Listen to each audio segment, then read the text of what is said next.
Austria and also Switzerland are good examples for us Hungarian when we talk about tourism, as these countries have developed originally over the last century and half. They have very good practices, very good and visionary strategies for the future, which are very important for us, also for today's session.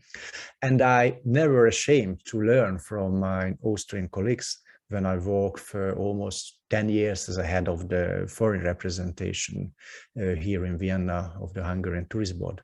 Now I also have a consultancy office based in Vienna, which is where I was invited to a mentor to the Turban project. So I am happy to be here with you again. And let's start. In the previous session, I gave you a presentation on the approach that the Austrian colleagues follows, which we can regard as a good practice. We looked at successful strategies on which we can base our future plans. Most recently, I presented what I have learned from the Austrian colleagues, what trends are developing that will help us to understand the future of tourism in terms of visitor satisfaction. Then we need to pay attention to if we as entrepreneurs want to be successful in the market, what to do. So you, as an introduction and as an agenda for today's section, firstly, I would like to speak about the fundamentals also that we saw in the last time as the fundamental for the new tourism world. Then we'll see the three travel challenges. Of course, there are challenges in the behavior on the supply side, on the demand side, on the side of the visitor. There we will have a quick overview as well, what means over-tourism, what we have testified last couple of years, the zero tourist, and which way leads us from that word to the new tourism. Of course, energy crisis also will be in the panel discussion, the exchange part topic. I would like to emphasize also the education as part of the engagement on the visitor satisfaction. Also, how can education contribute that? Then we will discuss the new role of the tourist destination management services and organization. So what is the role of TDM in the future? Brand building from the point of happiness, I think it's a very good example for storytelling. I collected hopefully interesting best practices for you, which I would like to share you in that presentation. And how can we be there, and what are the new ways in tourist communication, in the tourist advertisement? Some new examples will present you. And let's go further. So to start today's session, I would like to share 12 basic principles with you. What are the basic tenets, so-called, that will shape the new tourism? Many of these were mentioned last time, but they are also good foundations for today's session as well. Of course, they are not set in stone. They can be more, there can be less, you can amend it. 12 is a round number. I told the number of apostles of Jesus, the number of stars on the EU flag, or the number of the figures on the clock face. During today's meetup, I would welcome, of course, as Betty also mentioned, your insight. There will be plenty of opportunity for you to add your own. We will have discussion, or that let's call it the exchange panels. And your comments, amendments are, we mentioned, as a very good and very well welcome. But before we run ahead, so let's look at the 12 points. As mentioned, what are the main drivers in tourism visitor engagement? What are the main drivers we need to take into account if we want to satisfy guests? So the first point is the fastest way to success is focus on the essential. So it's a core message from today. First of all, focus on people. Also, we will see many example practices, good practices about that in the new tourist world, if we would like to be successful, we put into focus the needs of the people. There are point number 3, there are of constant, the era of constant and unlimited growth is over. This is also a core message. The unlimited growth is not more the key issue if we would like to be successful. Number 4, the journey is about trust, human relationships, the desire to learn new things, satisfying our curiosity. Also, I should go back to the point number 2, focus on people. The point number 5, there is no shame in learning from others. That's why we will see many good best practice from other countries, mainly from Austria, and I'll be focusing on the cities Vienna and Linz, where I have first-hand experience. Focus on improving the quality of life for all concerned. So it's also a very big and strong trend, the quality of life center tourist strategy. If we see the strategy from Amsterdam, from Barcelona, from Vienna, or the national tourist strategy, the quality life is in the middle from these core products. Number 7, managing the flow of visitors. So we speak not more about tourists, we speak about visitors. It will be important. Why? I tell you later.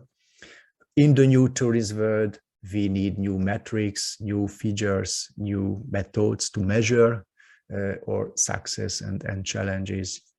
Number 9, the 21st century tourism must be adapted to the 3rd stage of development of the consumer society. I mean, the first stage of the consumer society was to sell products. The 2nd stage was to sell services. And now we arrived in the 3rd stage of the consumer society and sell new narratives, tell stories in the tourism, so, which we should focus on. Addressing digitalization as a driving force, of course, should be a topic about the future tourism presentation. And dare to challenge and be different, have the courage to experiment. So everybody from us is now experimenting. So we are in the experimenting phase, and that must take into consideration, and we must be ashamed about this. The future has begun, so let's shape it together for a good, for a happiest future of us. So this is my 2 pillars, 2 fundamentals, what I would like to concentrate in this today presentation. This session is different from the one it was on the 12th of May, and it is not my experience the main driver, but also yours. As Betty mentions, I would already ask everybody not to be shy. There are no wrong thoughts or no wrong opinions. Everybody feedback is important and correct, of course. In that slide, also, just to repeat, we are involved in the project funded by the European Union with 10 optional topics. Our role today and this Turbine project is to concern visitor satisfaction and visitor engagement.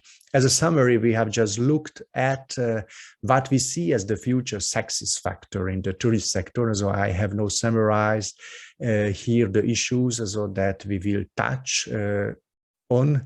In addition to this, sharing good practices is our main objective today. So let us take advantage of the fact that you are here from many countries, many cities, from Tallinn to Madrid, and it's very helpful. So the progress can only be made by working together. So I am confident that cooperation outside cities and nation states will really cross-border in the future. So this is what this project is calling for. So we need to learn from each other, learn from good examples and sync in networks. So I have some piece of recipe, you have some recipe. If we put these new experimented recipes together, then we can cook hopefully a very nice cake together, the cake of the future tourism.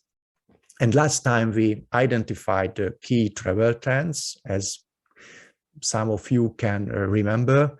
Now it's time to focus on the key travel challenges. These are the ones on this slide, so you have all came across. So I think it's nothing surprising on that. So unstable labor market situation, rising energy and raw material prices, geopolitical uncertainty, shift in work-life balance from work to life, climate change, frustration, droughts, intense heat waves, as we testified last summer. Our colleagues from Madrid also can talk about 2 weeks over 45 centigrades in Spain. Life for today mentality, this carpe diem mentality came across.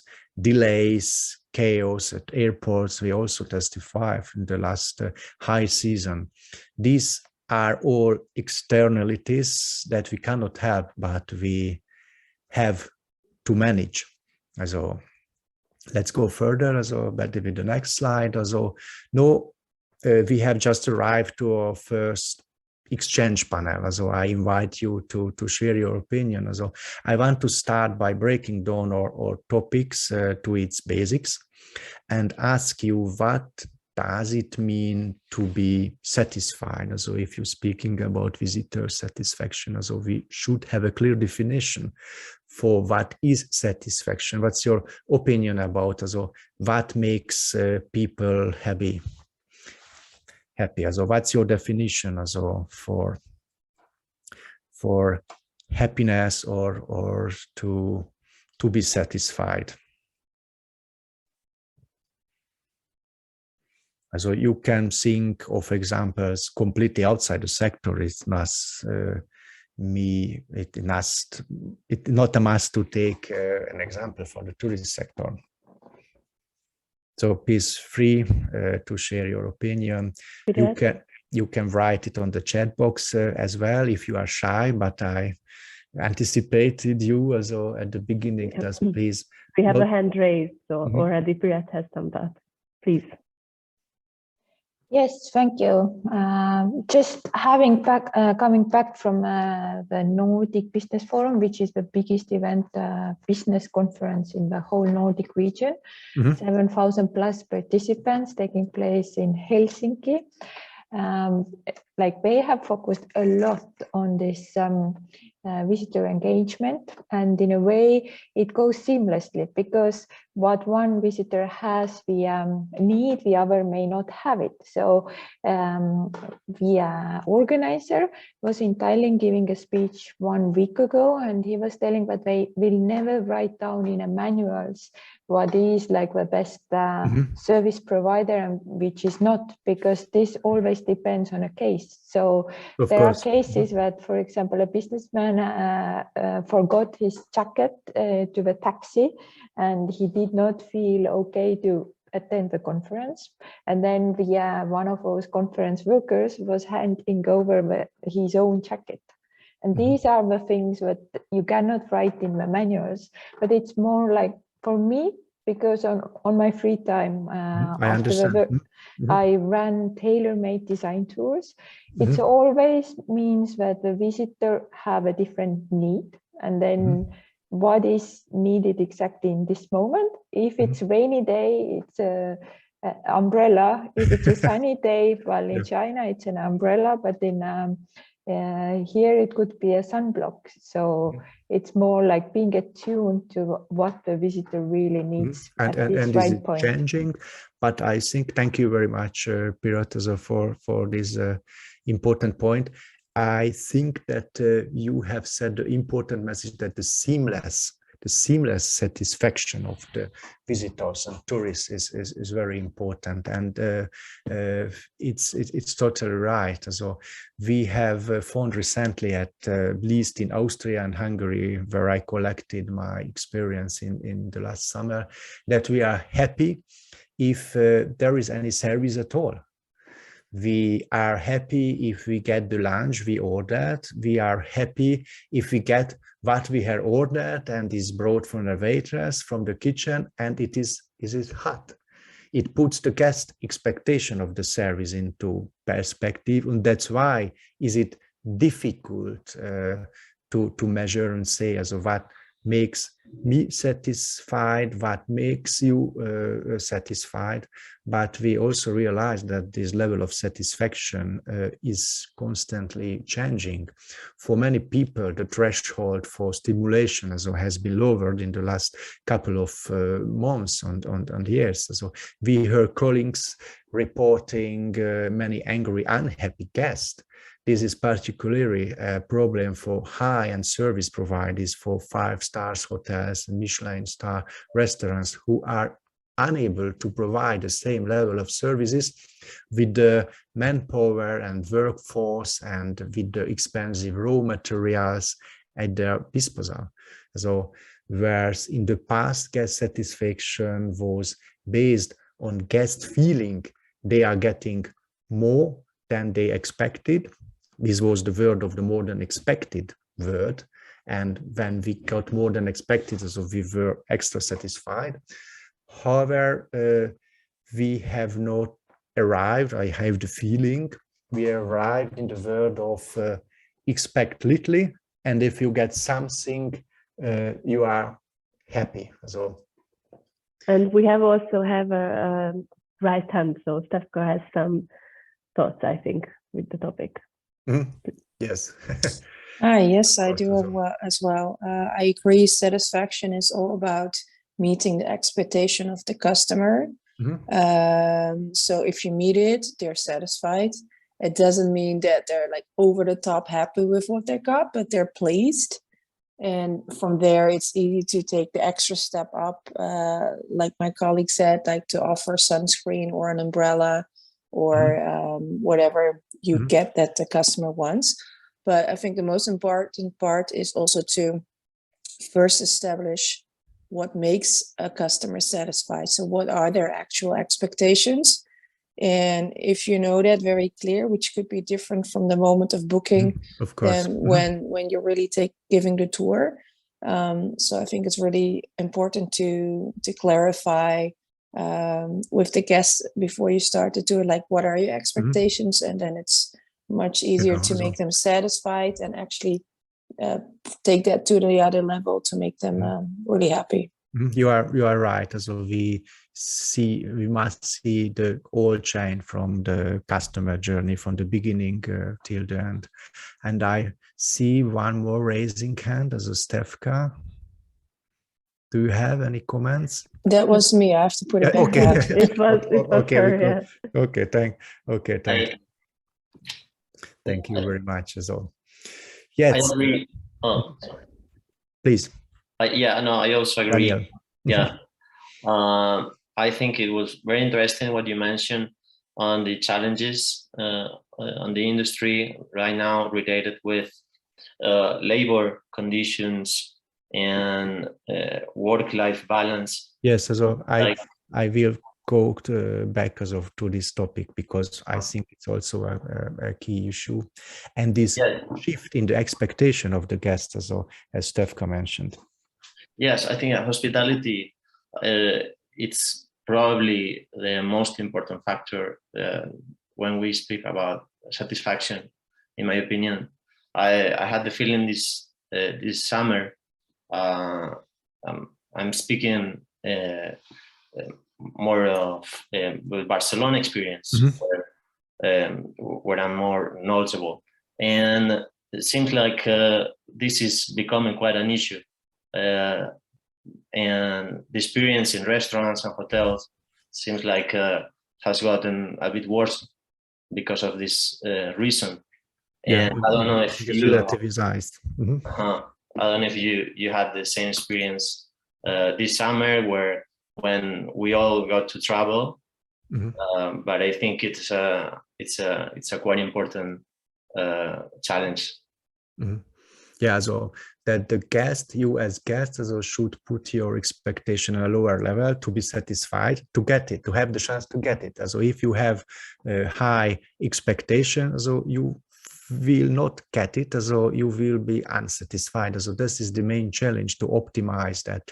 And if you go further, so look these pictures, so the last year or the couple of years in 2019, over tourism. So, and this summer we also had signs that this old world is coming back. So you may be familiar with all the TAM from the pre-COVID session or this one. So do you think that trends are back that are not necessarily good for those involved in tourism? And if we raise this question, I have your answer from the previous comments. So that some signs of over tourism is unfortunately always back, although there has been a shift in attitude from the guest. It seems that signs of over tourism have resurfaced. Let me mention that. So this summer it returned as a trend for no other reason than so-called revenge tourists. So this is a new term. What do you think were the signs of this phenomenon in your city as well? So I think that you agreed that the answer is definitely yes for this question. So that we experience. So not only are we seeing a change in a number of new arrivals, but also in behavior. I think everyone has seen the news about the tourists throwing a cake at the Mona Lisa painting in the early spring this year. The same goes from the visitor who passed in the Trevi Fountain, or the scooterist who vandalized the Spanish steps in Rome. So were there any examples that showed a change in the perception and values of the visitors? So we would also like to hear some counter examples. So I think many of you have same example from their own city. So would you like to mention some? Can be a horrified story with the change the behavior of your visitors, and can it be a good story that the behavior change in the positive ways? As I'm curious. So what expectation and what experience do you have? Stefka, you have your hand raised. Mm-hmm. Yeah, so Stefka is a very active partner. I try to be. Yeah, what I noticed specifically this year, people were very happy that they could travel again. And when you explained like, oh, the service here is a little bit slow, or in the restaurant, or not as good as usual because they have a lot of new staff, or they don't have staff at all, people understand because they're just happy to be there. And yeah, they didn't mind as much. It seemed that people were, especially travel agents as well, were trying to get back on track. What I noticed is that I got quite a few bookings just to have something booked, and then that last minute they were canceled again because then they chose one of the stuff that they had booked, which of course caused some trouble as well. Is absolutely to be much higher, but I do think people in general were just very grateful that they could travel again, and very understanding that things were not the way they were before COVID. Yes. And this is the term that we read in the literature as well, as a revenge tourism, so this carpe diem mentality of the tourist. And the fact is that there is a plenty of uncertainty left for this season and for the next with us. So while once too few then too many misbehaving visitors are the problem. The uncertainties of the coming months and years will be influenced by rising energy prices as a new burden and challenge in our sector. Here I wonder what strategy you have in place for the winter months. So do you are frightening about the coming winter months? So how are you addressing this issue as energy prices and lack of workforce on your field? Well, from an Estonian perspective, obviously, the further you are from Europe, the more you are discouraged. And now when Putin also announced well, partly mobilization, obviously this does not encourage the visitors at all. And we saw it happening right after the Ukraine war broke off, that lots of like faraway tourist groups were cancelled. And now it's the same. It's like the further away you are, the less you actually have a knowledge what is happening and what is the safety line over here. And obviously, like nobody has 100% guarantee that nothing will happen, but like all the experts are telling that they are so much in trouble in far Ukraine that they even don't think about attacking NATO.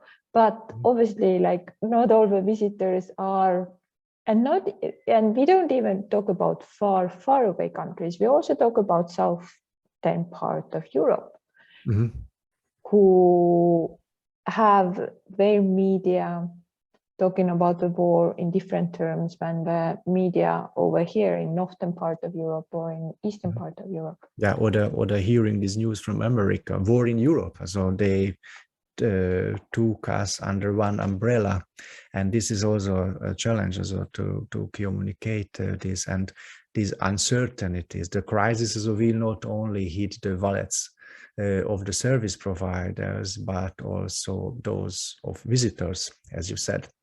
So fuel and rising aviation costs will increase their costs too, as for the visitors. In addition, some of the restriction imposed by the COVID epidemic may return. So who knows?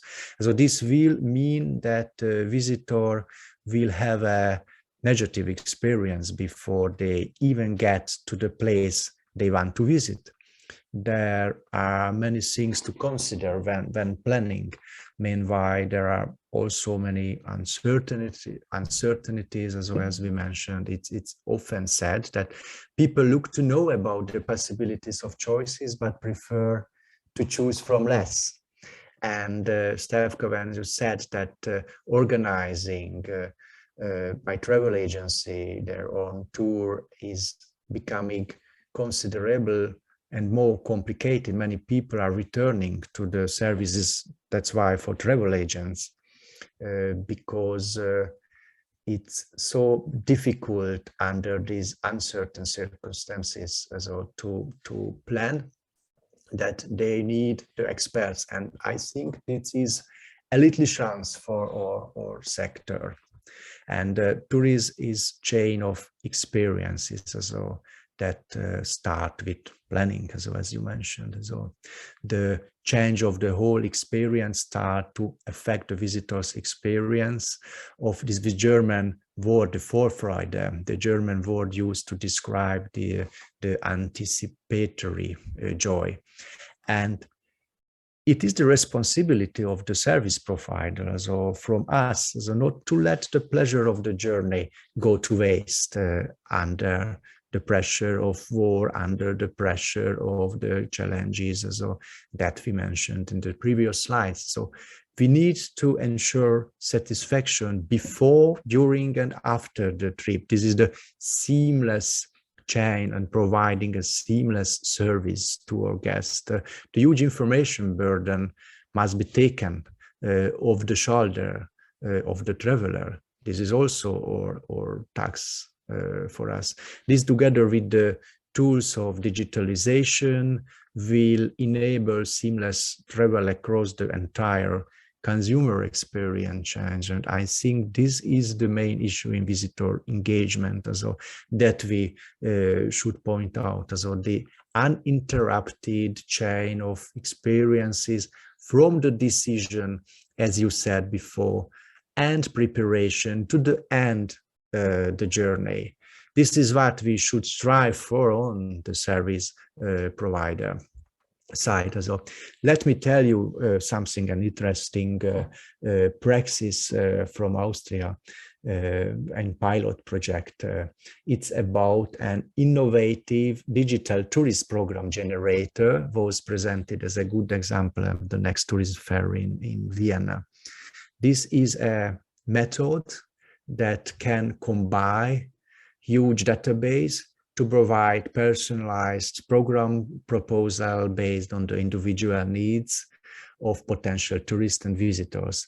This is an online program generator based on big data processing. It's called Make My Day. This is a pilot project from Wien Tourismus, from the official Vienna Tourist Office. It's the professional partner of the pilot project. Accordingly, the program will help to plan visit to Vienna. You should put in a system some kind of information and your expectation and your objection of the visit. And the algorithm calculate and optimize you a perfect day in this destination as well. With the help of weather forecast, availability, and opening times of tourist services, attractions, real-time traffic information are brought together in that system, as well as integrating relevant information from travel blogs as well, from social media sites with interesting city stories, because storytelling is also very important. And algorithms can be used to produce an optimized program tailored to the time period and personal expectation. The aim of the project is to demonstrate the potential of using big data in the field of tailored tourist experiences, so to put the burden of data collection from the shoulder of the tourist.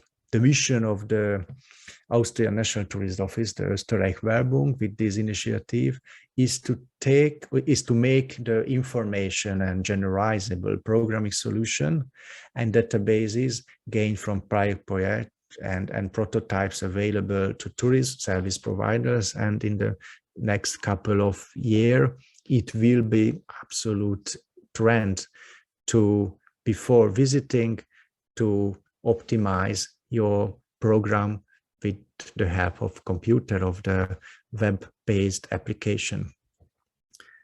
What are your views on this? So could this be the future? So do you think, or do you know any similar application or similar solution that are similar to that Make My Day program from Vienna, that an algorithm put the package for the guests together? Have you heard any similar challenge or any similar projects? Okay, I think it's really important. We can promise that with Betty, also we will send you more information about this, because I think that the future will be in that direction, that we should use the big database and it's good work to use AI for trip planning, but I think I offer only private tours, mostly are custom tours, and in my experience, the guests, they don't really know what they want. Yeah, this is for private. Yeah, so when you do research, you know, it's abroad for your travels, you see like top 10 things to do in Amsterdam or Copenhagen or whatever. And so they select a few things and then they email me. But when I ask them extra questions, then often they, we come to completely different program for that day, completely different itinerary. So yeah, it could definitely work. But I don't know if people would trust it enough, or if tourists are ready for that yet, or suppliers. Yes, and this Make My Day program from Vienna is set so up that you have the decision in your hand. Of course, the feeling that you have the decision is your hand, because if the application also provide you a program option and you don't like to participate, then you can hash on your mobile phone and show me something similar, and is it put you together, so that the feeling that the decision is your hand. It's very important also in the future of the tourism. And let's go further, Betty, please, the next slide, because I think behind the practical examples, it's also important to have the theory, how the new world of tourism will be set up. I mentioned earlier that one such document in Austria is the Master Plan für Tourismus, the so-called tourist strategy for Austria, drawn up by the Federal Ministry of Tourism. This was developed in 2018, so before the COVID period. So the effect of the COVID epidemic couldn't yet be calculated in the strategy, but they have felt the ugly German word, the Zeitgeist. So they felt the wind of change, that a change in tourist behavior will coming. And it is as if they were prophets that a new area in tourism could soon begin. That's why is this strategic paper very important, and I commend it to your attention. So it was to have a look at this paper. At the beginning of 2018, the authors of the strategy proposed that the new area should be opened in tourism, because there are so many anomalies such as unsustainability, over-tourism, as you mentioned, etc. So we need to put people at the center of thinking about the tourism. So this is the main message of this strategic document. What I have said also last time in the last webinar, that the so-called Trinity is very, very important also to understand. In the new world of tourism, we will be doing the right thing if people living in the area, people visiting the area, and people working in the tourism find happiness and satisfaction. So these three together, I call the Trinity. And if we get this right, everyone will be enriched in one or another way. Will be enriched in material goods, in quality of lives, enriched in experience. So what makes these three actors happy is our main question if we're dealing with visitor engagement and satisfaction. So I think for our current working group, we also concerned with how this seemingly simple statement can be put into praxis. So how can we, this Trinity mentality, put into praxis? So the Austrian master plan breaks with a number of concepts, with number of preconditions. They are no longer talking about destination and reception area, because destination only looks at the world from the visitor's point of view. They are talking about either an experience area. They are talking about coherent, high quality experience, which can only be created on the locals enjoy themselves, to focus not on tourists anymore, but on the people.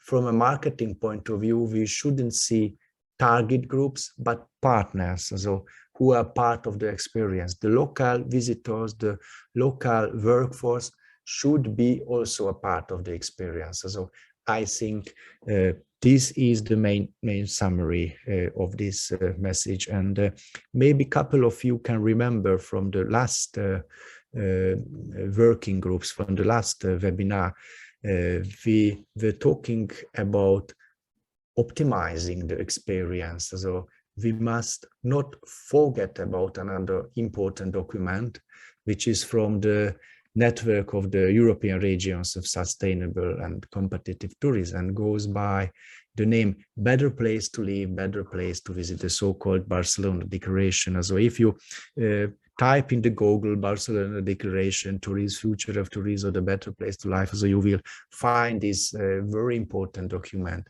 This summarizes how tourist attraction managers, in most cases, cultural operators, museums, national parks, can interact in a sustainable way with what used to be called tourists, cooperate in a way that is sustainable and authentic without distortions and anomalies. These are the trends of the future that we don't want to visit more. We want to get to know the locals. So we do not want only visit, we want to get in interaction with the peoples living there. So live like local is one of the main motivation for visitors in the future, I think. So if we understand this and this theory behind the praxis, so we have already incorporated the basis of the visitor satisfaction. So the Trinity, and live like locals and get involved the tourist workforce and the local inhabitants as well. Have you had any practices to help spread to trend this of so-called inclusive tourism? So do you agree with that, or I am curious about your amendments and comments? I would like to chip in my opinion, and this is a wishful thinking. What we saw happening the same during the COVID times, that everybody said that after COVID, the world will be more sustainable, and people will be everything more mindful about the consumption. What happened when the shopping malls were opened the first day? They were crowded. And the same happened with the tourists this summer. All the airports were crowded. If we really go deep into the sustainability, we should not be using the airplanes that often at all, not for short trips, but this is back again. And yes, I see the small proportion of people trying to be mindful as a tourist and looking for authentic experiences. But I see, like, again and again and again, a really high percentage of tourists are like still doing as they used to do it. Yes. And I'm always thinking, will it change? Because it's the same when it comes to sustainability in fashion, for example. Everybody says that, the industry has to change, but it will not change until the governments will agree upon some cross-border activities. Change if there is a force, so that we have learned in the last couple of years. Without any force, without government interactions, we will not change our habits. And thank you very much your comments about this wishful thinking. So how to put theory in the praxis. And if we would like to spread the good practices, so we need education. And we in the tourist sector, we must educate our partners and our guests as well. And your comments were a very good introduction to my next part of the lectures in concern visitor engagement and satisfaction. Let a little bit talk about the education. So how can we educate or guests or partners or colleagues or the workforce in the tourism? So our solution in the future, I think, is education. The role of operators will also be significantly reformed by a new approach to educating tourists to have this critical mass to achieve change, as you said. As an example, for example, from Vienna, the boutique hotel Stadthalle was the first zero energy used hotel in Europe. The first hotel in Europe with zero energy balance. And this hotel is endlessly winning sustainability awards. There are not enough space on the wall to put up with all the certificates and medals that they have. And the hotel's mission is sustainability and to educate the partners, guests, and its own workforce. The mission is operate sustainably and educate partners. And the idea, I think, is very simple. So follow the reduce, reuse, recycle principle. Known in English, they are the 3 R's, and they are also thoughtful about all new purchases. So on the picture, so you see the owner, the CEO, Mr. Reiterer, from this beautiful hotel with this SDG curtain. So SDG are the Sustainable Development Goals from the UNOS, and they use all the aspects to educate to guests to have an other behavior which is much more comfortable for the new tourist world. The hotel was built with recycled furnitures, for example, bought from the flea markets, shopped many items from the CEO personally. They are then assembled into new pieces by design company who are in the same district as the hotel as well, saving on the harmful emission of transport. So the workshop is also employs prisoners with socially less integrated people, so helping their social reintegration. So this is also a main object of this hotel. They also present social sustainability. One of the secret of the visitor economy is that we do all of this by understanding and communicating to the guest why everything is important that we do, what we do, why we do, why our story exists. So I think here is the education also very important. Many objects have found second home in this hotel, but one sofa on the hall stands out. It was patchworked from the old jeans worn by the hotel staff. It makes them feel good that it's been, on one hand, is recycled. On the other hand, the staff feel it's their own. The story is also communicated well to the guests, so guests can also bring in their own items that have been worn out and carry a story about, and the special wall has been set up for these guests, for, of course, so to produce more and more regular guests from the guests. This also helps guests to feel more connected to the hotel. Rewards are offered for guests who arrive by sustainable means of transport, train, electric car, bicycle. They get discount right away. So their whole education bonus system is built around sustainability. And what I wanted with this message and with this example to show you, to achieve changes, we must be the first mover who begin to show good examples, begin to educate the guests, and as you mentioned, Stefka, so step by step, we need the critical mass to arrive das und make das sustainable. And Betty, so please the next slide.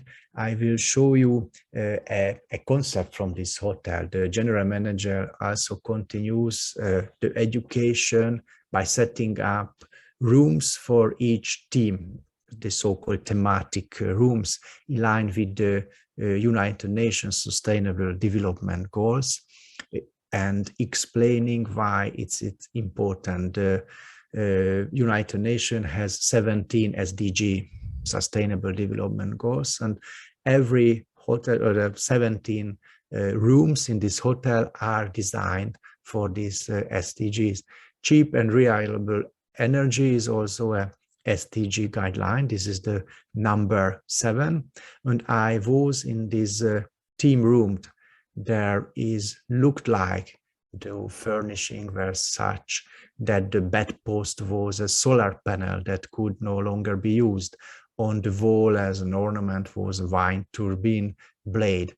By telling these narratives and related stories, also, we were not only educating the guests, but also involving them to be the part of the story, be the part of the room, of the narrative of the room, and making them part of the experience. And we ensure engagement, which is also very important for this satisfaction. Another example for this visitor engagement and education, I was in Bled in Slovenia last summer, and I witnessed the hotel designed a special lender bottles for the guest, for the room, drawing attention to the harmful use of plastic bottles in the area. So you can see on the bottle, also don't make more waste with plastic bottles, and drink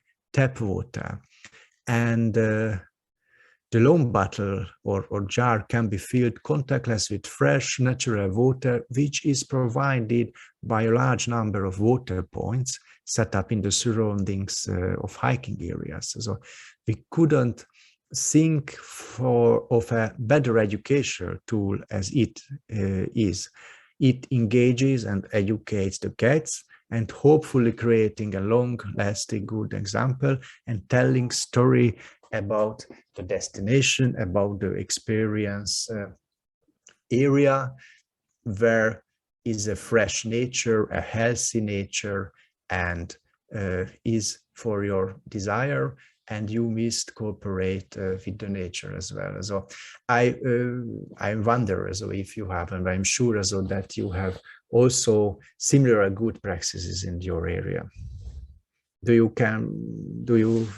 can mention some similar where the visitor is engaged and engaged by education? Do you have any comments, amendments to this? I was fascinating about this example. It's so easy, and that's why works it very good. And I, with the children, we were looking for the water collecting places, and we drank so many water what not before in our life. So to turn the challenge into change is my next slide. To go further, so our aim should be to keep all the good things from the past, and the bad things we have the opportunity now to change. So from this point of view, the Turban Projects invites participants on a journey that show a little bit of the world we imagined, so which will bring a better time for tourists, focusing on the future. So we are building what we hope will be beautiful world of quality tourism and business environment that is acceptable to businesses and visitors alike. So we need to build a quality experience where guest satisfaction is as important as the satisfaction of tourist workers, so the happiness of the staff and the local residents as well. Sorry, Balázs, we have a hand up by Bianca, so she has something to say. Please feel free. Yeah, so regarding to this hotel, I'm going to visit the Vienna one to learning new the boutique things. hotel. Yeah, the boutique hotel, and also I also planning to do the Slovenia one as well. I haven't seen any of these kind of educational trips or advices in Hungary, but for example, we will open a new place in the countryside. So, and I'm going to start there to implement this kind of thing. So hopefully we will have more. By the next presentation, also I will incorporate also your best practice as well. So thank you, Bianca. And I promised you to talk about also the role of the tourist destination management services and the role of the tourist destination management organization, because I think it will also change in the future, or the change in the next year. So their task will be to develop complex and new narratives to make visitor curious. In this respect, I have learned a lot from my colleagues in Linz, in Upper Austria. When Linz, the city of Linz, became European Capital of Cultures in 2008, they set out to create a coherent narrative, and they constantly using this narrative till today. They said at that time that Linz is a city of change, which itself is changing, a city changing and changes in a way that creates positive change for those who live in and for those who visit the city. We should put the emphasis that we are the forerunners of the positive change. In doing so, we change the people who visit us so that they live as a different, better, new person, enriched by several experiences. So, as Bianca said, so if you visit this hotel, your overview of the world will a little bit change. So you will be also richer, a new person enriched by several experiences. And I think this is the working mechanism from that project. And this is the method that in the future the tourist destination management organizations must work. The colleagues from Linz also say that the TDM organization is good when they are present as a conductor, acting as a kind of mental bridgehead between local, cultural, and tourist businesses. So from a marketing perspective, it will also be about promoting the joys of living, the art of living, the quality of life. It's important to use positive, future-oriented expression to communicate with the guests. So just a couple of examples. So we must go back to the roots, because what is the basis of tourism? Happiness, to live life to the full, to satisfy of curiosity, as my first question, which is the definition of satisfaction. This is back to the roots of the basic elements for us as people. There is therefore needs to return to man's basic needs, making him happy. How much this happiness consciousness is inherent in the sector in Austria. And so let's see a couple of examples and pictures. On my last ski experience, the ski rental was advertised as rent happiness, referring to the idea that spending leisure time is happiness. If you look at this, if you look at the campaigns, the tourist campaigns in Austria, there is a mapping of these messages and moments for each season. These are very strongly expressed as a happiness-centered messages. I think so this is also a fact that we should learn. So this picture is there for your winter skiing pleasure as a happiness moment. The next slide, so here is a summer experience promotion of waterfront tourism in Austria with a linguistically very inventive slogan. So my father swims in pride, so reads the caption. So this is the message that we talk about, that with in connection with the joy of life, with life experience. And so we should go back to the basic needs of the people and create the chain of happiness moments. Or an example of gastronomy, so family get together and the promotion of moments of happiness in rural active tourism, and so on. So very briefly to summarize what I would say about the new world of tourism in terms of guest satisfaction, so dare to bring new ideas. So everybody from us has a task to experimenting and allow us to be an experimenter and not be ashamed to have new ideas. So everybody is about experimenting. You know, the people of Linz have changed themselves. So as I mentioned, in 2008, the city was still very much tough as an industrial, it was much thought as an industrial city with poor air quality. So 15 years ago. But the capital of culture here has been used very cleverly to reposition this. It was an experiment, but they kept going on that idea, and it's a success story.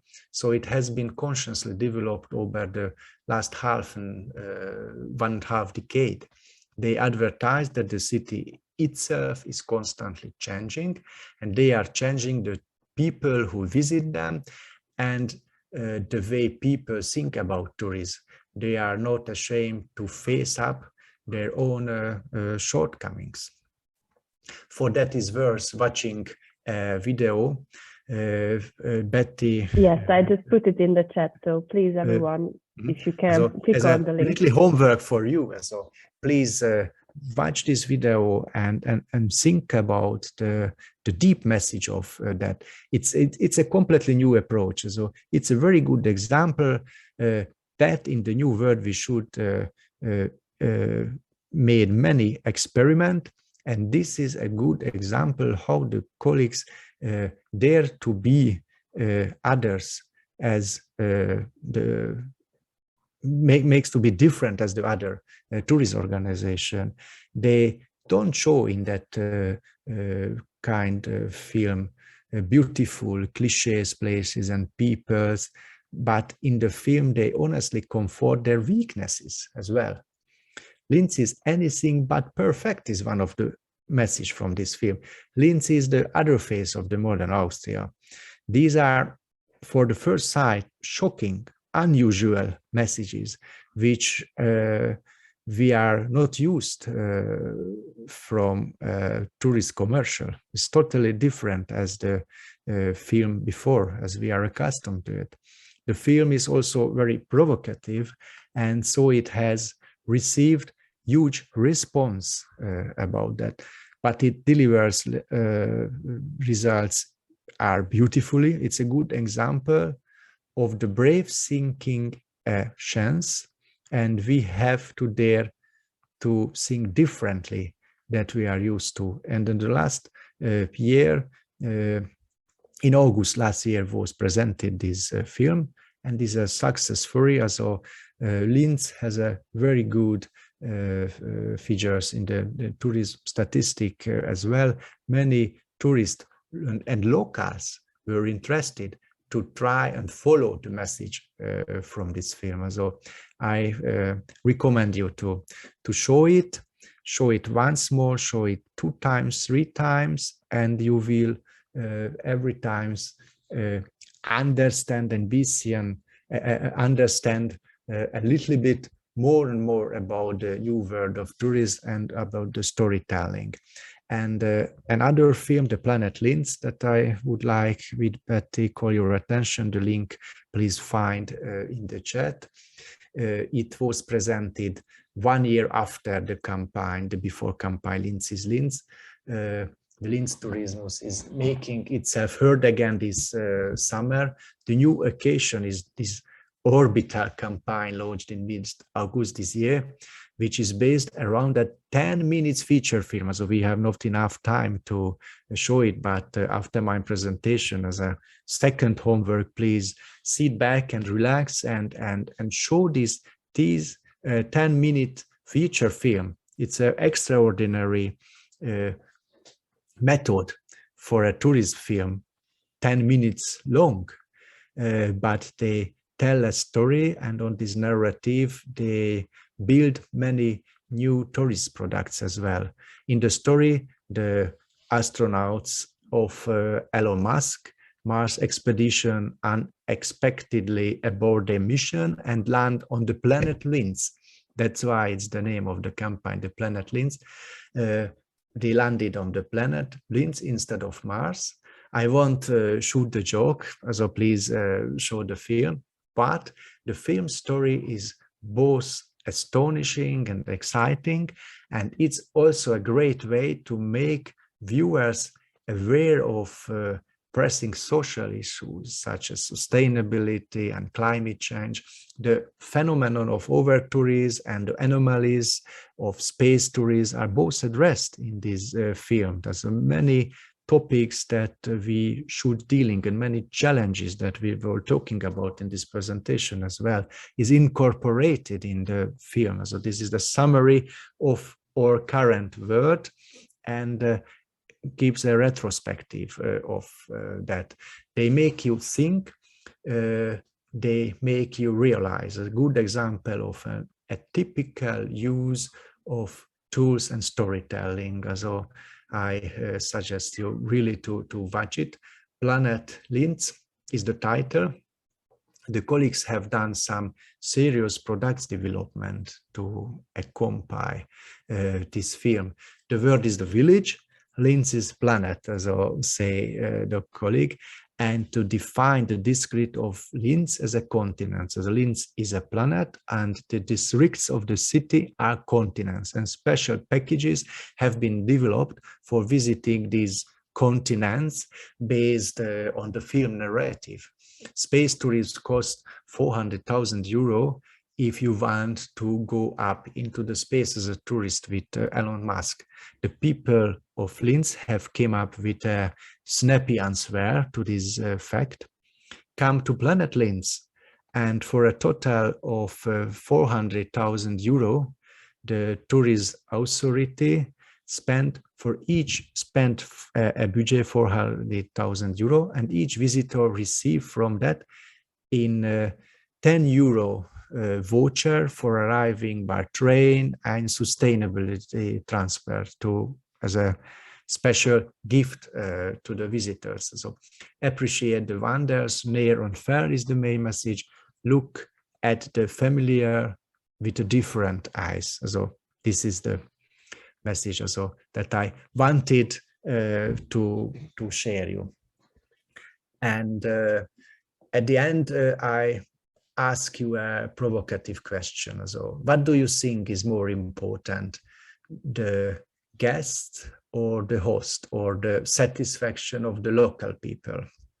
And I am also interested so that what do you think about the indicators? So how can you measure in the future or know how satisfied your guests are, and what indicators you suggest to use for us in the tourist sector to measure the phenomenon as tourism? Do you have any good ideas? Because the guest nights and the number of visits is the past. In the new tourist, for the new tourist area, we need new indicators. So do you have any best practices with that you can help us, that you have proved on good?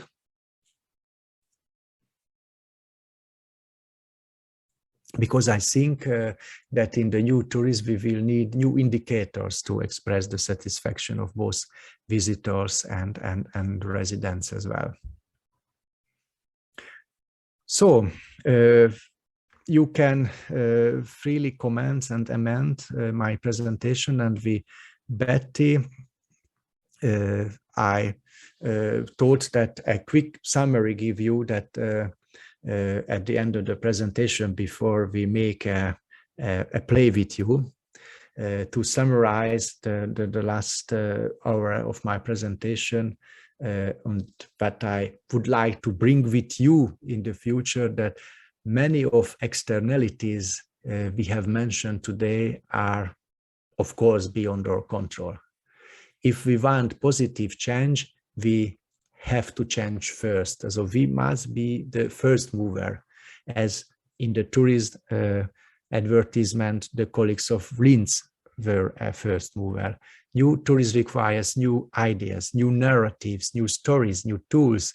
So we are also constantly in change, and we are used to making decisions under force. So that also learned there should be a force to make a change. The pandemic, the energy crisis are such externalities, are such forces, but also constraints. So let us see these constraints and challenges as the possibility to change. So let us find the value in sustainability. Let us put people in the center, as I emphasized at many points this presentation. So let us be happy to work in tourism, which is an industry of happiness. So we should not forget it as well. So we are working in an industry of happiness. So where we have the opportunity to create a chain of moments of happiness and joy for others. So this is the Vorfreude, so to create happiness before, during, and after in traveling and tourism. And if we act in this way, so we will be happier ourselves. So please believe me. And if we are happy, so will our guests as well. So thank you very much for your attention, for your endurance. And in the end, so we would like to call you with Betty to a quick play.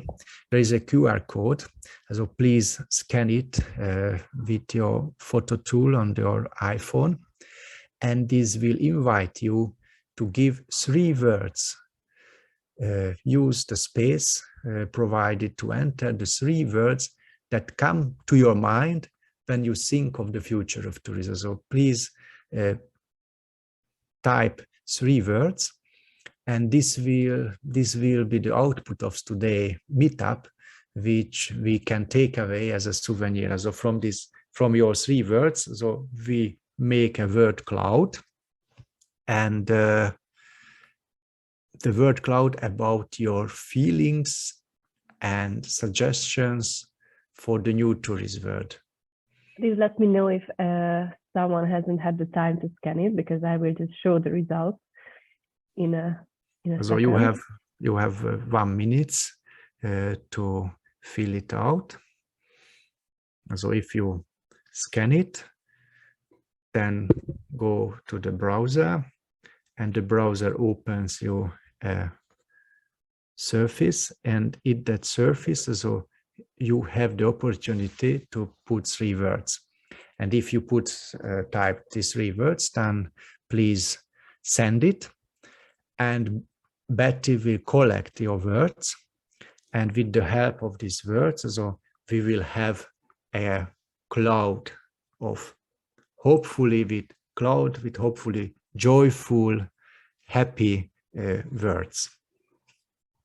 But we are thinking after my presentation now about the new tourist word. Surprise, locals, authentic is a very important messages also that you've written also until yet.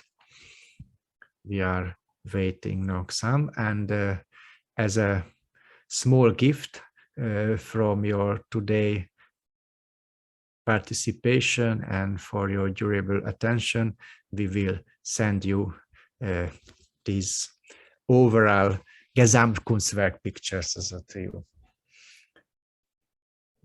We will see you, of course, also this presentation or contact details, so please free to contact us, and please do not forget to do your homework and watch these 2 recommended videos. Do you have some comments for that at the presentation? Also, we planned for 1.5 hour presentation, so we are very good on time. Thank you very much for coming. Thank you very much making us the Turban project, and I hope that we meet again soon in a offline method and solution as well. Once more, thank you very much. Grazie. Yeah. Thank you very much, and also for sharing your thoughts at the end with this little game. And I have to thank Balázs for a very, very interesting and I would have to say deep presentation about all of the behaviors we have to begin to change if we want to develop a sustainable way for tourism. So thank you very much, all of you coming. You can also reach me through the community, through my email address. I will make sure to post in the community and also upload the whole of the presentation. And I wish you a very successful autumn season and a little less cold weather because it's very cold right now in Budapest. Well, thank you very much for these nice future-oriented words in this mental map. Personal growth, surprise, hospitality, authentic hospitality, local culture, personal growth, freedom to choose. It's a very important message also that we can take with us.